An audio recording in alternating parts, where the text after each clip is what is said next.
Hello, this is America, and this is Cape Canaveral in Florida. It was from that very launch pad that the US blasted off and began its mission to conquer space, demonstrating to the world America's scientific and technological prowess. And now, 250 years after America declared independence, we're taking a look at how this nation is still a global leader when it comes to innovation, both on the ground and above the skies. We'll have more for you from Cape Canaveral shortly, but first to Washington, D.C. and Alex Marquardt.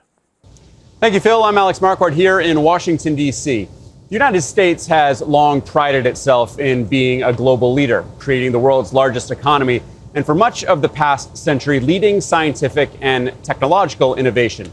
It's a country that put a man on the moon, gave the world the internet, and invented the microchip that has driven so much of the technology that we depend on today. This innovation was made possible through an economic system that drove investment in that innovation, capitalism. The blueprint that helped build America and transform the global economy. But after centuries of boom, bust, and reform, and an ever-widening gap between the uber-rich and everyone else, there are real questions about whether that system is working anymore. Bernard Smith explains. Now, back at the very beginning of this country, George Washington takes his oath of office right up at the top of the street, and one of the first things he needed to do was get an economy going. Capitalism is in America's DNA, and these students are learning how New York is its beating financial heart. The year this country declared its independence, Adam Smith published The Wealth of Nations. Smith argued that productive labour, free markets and limited government was the way to maximise wealth for society as a whole. It was the blueprint America's founders wanted. We are hustlers. We like to make money. For a century, that marriage of America and capitalism produced extraordinary wealth. It peaked with the Gilded Age in the late 1800s. Wealthy families like the Vanderbilts, who made their money from railroads and shipping, built monuments to their success. Everyone wanted to make money, but that helped produce a speculative bubble. The New York Stock Exchange is in a panic. When it burst in 1929, the unregulated free market destroyed lives and livelihoods. Mass unemployment, breadlines, a country on its knees, the Great Depression. The government, which had been hands-off, had to become hands-on. In the working out of a great national program that seeks the primary good of the greater number, Franklin Roosevelt's New Deal rewrote the rules. The markets were regulated, a social safety net appeared. For the next generation, American capitalism was more restrained. And then as Europe staggered out of the ruins of the Second World War, the US saw an opportunity to export its capitalism. This unprecedented endeavor of the New World to help the old is neither sure nor easy. The multi-billion-dollar grants from the Marshall Plan rebuilt Western Europe and kept communism at bay. Government can and must provide opportunity, not smother it. But when Ronald Reagan arrived at the White House in 1981, his view was that government was the problem. Taxes were cut, regulations were loosened, markets boomed. So did the gap between those at the top and everyone else. Since 1978, the pay of the average worker has gone up by 26%. At the same time, CEO salaries have risen by 1,000%. And the US now has almost 1,000 billionaires, worth between them around $8.4 trillion. That's almost double what the bottom 50% share between them. I've counted at as many as 18 houses for sale here. That light-touch deregulated market came crashing down in 2008, the worst financial crisis since the Depression. A housing bubble, fueled by high-risk subprime mortgages, burst. But the bill for that excess wasn't paid by Wall Street. The banks were bailed out. Homeowners generally weren't. The dot-com boom and artificial intelligence is now powering the US economy to new heights. SpaceX was the largest stock market listing in history. It created the world's first trillionaire, Elon Musk. US capitalism keeps generating the returns. We have been dealing with sort of bad feelings about the highs and the lows of the American economic system for a long time. Bernard Smith, Al Jazeera, New York. I'm joined now by Christina Plodnar, who is a digital policy advisor, and Jeff Ferry, the chief economist emeritus at Coalition for a Prosperous America. Christina, Jeff, thank you so much for being with us today. Jeff, let me start with you. Bernard there took us through 250 years of innovation, the explosive economic growth that we've seen in this country.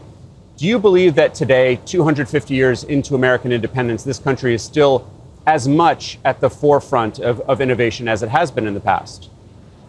I think it's more at the forefront of innovation really than any time in the past. I mean, you know, he talked about the Gilded Age. Innovations like the railroad were invented in Great Britain. What's unique about today is beginning around 1995, the internet was developed to an almost complete degree in the United States and to a large extent in California. So, you know, you've got internet technology, fiber optic technology, social media, search media, all these things were developed in the United States. And it's really almost embarrassing how little the rest of the world has been able to develop new innovative digital technologies and build companies around them. You know, and there's a problem in other parts of the world, I think, but I think the US has really played to its strengths with digital and internet technology. Christina, we heard there that the goal of government should be to not smother progress and not smother that creativity and innovation. Do you think the government today, the Trump administration, are doing enough to foster progress and keep the U.S. ahead of competitors? So I think Trump's administration, or any administration, has the same challenge ahead of it, which is really to ensure that we have not just innovation, as Jeff pointed out, but really a governance mechanism by which we're going to be able to operationalize that innovation and carry it forward. And that's what I think we've been lacking as we look to the next frontier of technologies. I don't believe that we've actually done enough from an onboarding perspective for all citizens, from an investment from a university perspective, a laboratory's perspective, ensuring that the governance is in place there so that we don't just have that innovation creativity, but we have the operationalization of that, because it's there that we've really seen the economic boom for the United States and the prosperity that's come through over the past 250 years. And of course, right now, politically, there is a raging debate over immigration. We've seen a lot of action by this administration, both at the southern border and all across the country. When it comes to immigration and the crackdown and the effort by this administration to deter folks from coming here, how do you think that impacts growth and innovation? Well, a lot of, in the past, what we've seen from an innovation perspective has been fueled not just by the knowledge and the insights and the education born in the United States, but really from bringing the best and the brightest from overseas as well. I think we need to continue to foster, if you will, that great experiment and really having a partnership by what we're building domestically, as well as some of the brightest minds internationally coming to the United States. So I think that what we need to do is take a finer scalpel approach, if you will, to thinking about the immigration policies, rather than just lumping it all together and saying we don't need any talent, we can develop it all in-house here in the United States. Because I just don't think that that's been true historically, and I don't think it'll be true going forward. Just be much more pointed about who can come here. Correct. We actually need that surgical scalpel approach. Let's not just kind of take the generalist approach of, you know, taking off the whole leg. We just need to take off the scar tissue. Jeff, there have always been titans of industry, Carnegie, Rockefeller, Vanderbilt. That's not new. We have similar names today, but what we have today that's different, I think, is just extraordinary wealth. Our first trillionaire in Elon Musk, and a widening gap. Is that unique to now? And what do you think the impact on the country's economy has been?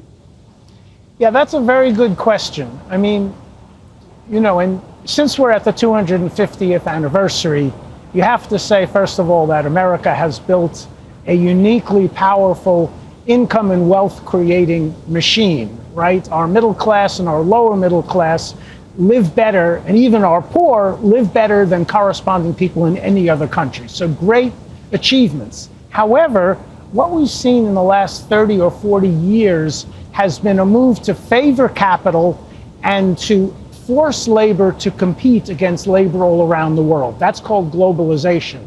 And I frankly believe that was a big mistake. The challenge is, how can you have a rich country in a world that's full of poor nations? And I want to add, as an economist, that when President Clinton made some of those decisions to globalize, he had many economic advisors, and they were all wrong. And some of them will admit it. Paul Krugman just admitted it the other day. But in general, they refused to admit it. And so the problem is, how do you enrich the lower classes or the middle class while at the same time continuing to trade somewhat with the rest of the world? Now, to get back to your question, when we went into this thing which held down the wages of the average worker and we allowed the super rich and we liberalized and freed up the stock market and the banking market and the financial markets, and we made it very easy for talented entrepreneurs to not just become millionaires, which is what happened in the 1950s, but to become billionaires, and now we've even got one trillionaire. And there's too much opportunity to take all the profit and give it to the capitalist class and the CEO class, and that needs to be rectified. And the political system can, and I hope will, rectify it. And one of the technologies that these billionaires are racing ahead and developing, of course, is AI, which you've done a lot of work in. You've talked about governance. I think a question that so many of us have is, as that technology races ahead and poses enormous new questions, is the government putting in place the right guardrails, the right regulation, or is the technology speeding way ahead of us? The technology is 100% ahead of us, and it's not just within the government sector. We see it also in the private sector as well. And I think this is still a moment where we can actually take a step back and get our policies right and get our governance framework right. So it's not like the story is over by any means. There's still time. There's still time, but the technology certainly has been leading, which actually makes sense. Right? If we start to govern technology too soon, we actually stifle innovation, we stifle creativity. Now that we're starting to realize that there's actually something good to be had with this new technology, this is the moment to actually just not pause, but slow down a little bit and say, what kind of governance framework do we want to put in place? What type of benefits for the private sector, for the average worker, do we want to put in place? And what does this look like as we move forward, not just with AI, but the coming technologies, quantum, XR, that are coming after AI? All right, stay with me. We have much more to discuss. But after World War II, America's leaders decided that the U.S. should become the world's dominant superpower in science and technology, and they built a model devised to make that happen. The nation's success in realizing this goal stands as one of the most towering accomplishments and really is a core pillar of American prosperity today. John Hendren looks at the state of innovation in the U.S. on this 250th anniversary. At its founding in 1776, the United States was a scientific and technological backwater. It was known primarily for its vast and varied landscape, for its high democratic ideals, and for a social and economic structure that sometimes contradicted them. I'm talking about slavery. But by 1830, French diplomat Alexis de Tocqueville observed that while aristocrats in Europe were pursuing science as an intellectual exercise, in democracies like the U.S., they were using it to invent a bevy of new products to make their lives more comfortable. He wrote, "You may be sure that the more a nation is democratic, enlightened, and free, the greater will be the number of these interested promoters of scientific genius." And that's been the American story ever since. Its early geniuses included Benjamin Franklin, inventing the lightning rod in 1753, Eli Whitney and his cotton gin in 1793, separating cotton seeds from the fiber and supercharging the Southern slave economy. Scottish-American import Alexander Graham Bell with the telephone in 1876, and this historic first call. And Thomas Edison and the light bulb 3 years later. Henry Ford began rolling out mass-manufactured automobiles off the first moving assembly line in 1913. And the world's roadways have never recovered. In the 1940s, President Franklin Delano Roosevelt funded the Manhattan Project, racing against Germany to develop the atomic bomb, ending with the nuclear destruction of Hiroshima and Nagasaki. After the war, the U.S. government funded the Golden Model, an innovative ecosystem that funneled billions of dollars into basic research through national labs and universities. Private industry turned those discoveries into products in a cycle of innovation that transformed the American economy and the United States' place in the world. That model led to a military network that morphed into the internet and the microchip, and a landscape lined with data banks for the artificial intelligence industry, setting off an explosion of innovation in Silicon Valley and elsewhere. Research for NASA missions alone have produced a colossal array of everyday products, from camera phones to wireless headsets to scratch-resistant lenses. And now, 250 years after its founding, as the U.S. faces a major rival in China, the challenge is to ensure that its model for economic power and innovation keeps working. John Hendren, Al Jazeera, Pasadena, California. And we're back with our guest, digital policy advisor Christina Pudnar, and economist Jeff Ferry. Christina, I want to pick up on something that Jeff was saying a moment ago in terms of competition. Jeff believes that the U.S. is still doing very well against its competitors. Get into that a little bit more, if you will, because it certainly seems that there is fierce competition, whether it's on the AI front or countless other technological fronts from China and other quarters. How do you think the U.S. is faring in terms of competition? I would agree with Jeff to some extent that the United States is ahead in terms of innovation. Now, the question is, can we operationalize that innovation? Again, I'll come back to this because it's not enough to have good ideas. It's about the sustainability of those ideas, and can we continue to build on top of them? And that's where I think we're at risk. We're not losing, but we're certainly at risk. And this is where I would argue we need the investment into the private sector. We need the investment into individuals, the workforce. We really need to prepare for what's next. And how do we take that technology, absorb it, and make sure that we can actually capitalize on it? It's great to have an idea, but an idea at the end of the day isn't anything if you could hand it to your competitor and you don't build upon it. And that's really where we're at today, almost at a crossroads. And we have to really put those policies and governance in place to make that a reality. And that's where I don't think that we're stepping up enough, especially when it comes to things like data and data management. We really need to think about data management. We need to think about privacy. We need to think about security. We need to think about all of those things that allowed the boom historically to happen in the United States without us falling short on other areas. So much has emanated from the government, which has so often led the charge in science, technology, medicine.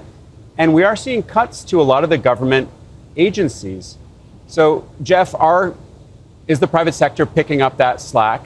Is the U.S. suffering as a result of those cuts? Yes, I think you're right there. The U.S. is suffering and will suffer in the decades ahead if we maintain the serious cuts in organizations like the NIH, the National Institute of Health, NASA, even the meteorology. All kinds of organizations have suffered cuts. The Defense Department has not, which is good because defense technology has led to many peacetime technologies. But I think it's wrong and it's bad of the Trump administration to cut so many budgets that involve basic research and technology and innovation. And make no mistake, the internet was invented in the 1980s and 1990s through government funds, an organization called DARPA, and university academics who were developing networked computers, and entrepreneurs and venture capital firms. And I worked for some of those folks when I lived in Silicon Valley, and that's just the beauty of the American system,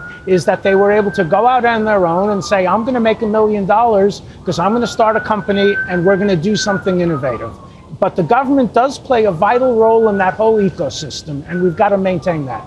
And back to the broader society, Christina, I think, a core principle or ethos of this country has long been, this is a meritocracy.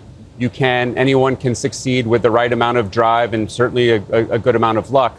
But as we see so much power and money concentrated into a handful of companies and people, do you believe that meritocracy is just as strong?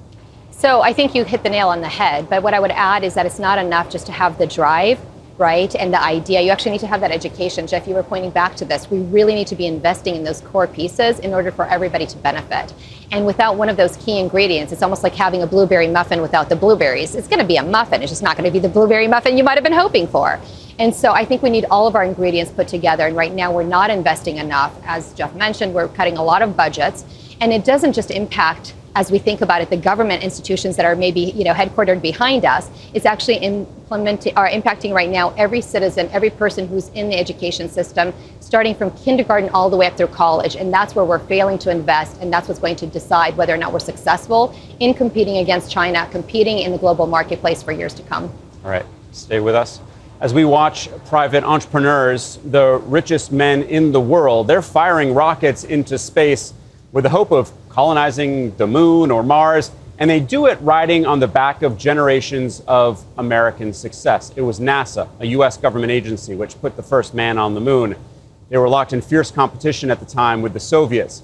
It is a U.S. ambition that is still growing today, but in a very different landscape. From Cape Canaveral, Phil Lavelle reports. This is the Kennedy Space Center at Cape Canaveral in Florida, named after the president who got this nation to one of its most iconic moments in history. It was from here that Neil Armstrong and co blasted off and ultimately became the first humans to land on the moon, fueling an ambition and a curiosity that grows to this day. And the US and NASA still has huge plans for space. Here is how it all began. I believe that this nation should commit itself to achieving the goal before this decade is out of landing a man on the moon and returning him safely to the Earth. 10, 9, ignition sequence starts. 6, 5, 4, 3, 2, 1, 0. All engine running. Liftoff. We have a liftoff. 32 minutes past the hour. Liftoff on Apollo 11. Shadow. 4 forward, drift into the right a little. 30 seconds forward, drift. Tranquility Base here. The Eagle has landed. Roger, Tranquility. We copy you on the ground. That's one small step for man. One giant leap for mankind. Yes, indeed. They've got the flag up now, and you can see the stars and stripes. Here, men from the planet Earth. First step foot upon the moon. Jeff Ferry and Christina Podnar are back with me now. Jeff, that Apollo mission and so many of those early space missions from NASA were really fueled by competition with the Soviets. I mean, they were neck and neck as they developed these amazing technologies.